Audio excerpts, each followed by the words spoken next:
Lempinis stiprintuvas už prieinamą kainą. Šį stiprintuvą sukūręs kūrėjų tandemas laikosi principo, jog lempinėme stiprintuve svarbus kiekvienas elementas.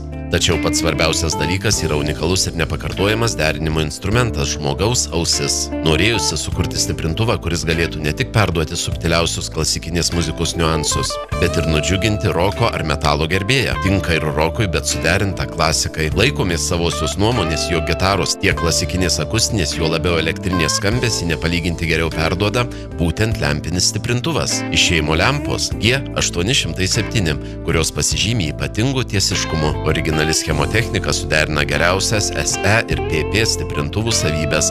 Galingas PP tipo dvitaktis stiprintuvas dirba be fazės inventoriaus. Taip išvengiama būdingų PP stiprintuvams iškraipimų ir išlošiama galios. Pradinis kaskadas militaristiniams tikslams kurta lempa 6E5P, suprojektuota darbui teisingiau kariniai tarnybai karštuose taškuose. Šios stiprintuvo savybės – galimybė atkurti pačius subtiliausius garsus grojant garsiai. Taigi, galite patikrinti šią savybę klausydamiesi tiek simfoninio orkestro tutti, tiek ir roko koncerto gyvai. 3 transformatoriai šiame stiprintuve, bet kokiame buitinėme tranzistorinėme stiprintuve pakanka vieno.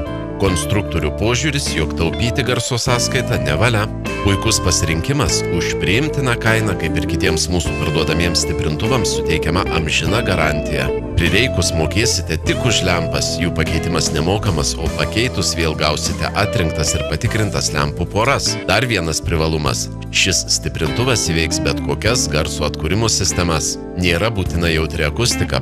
Bandėme netgi ir su S90, tai yra garsiakalbių jautrumas neprastesnis nei 89 decibelai. Nepritrūks nei garso, nei kokybės.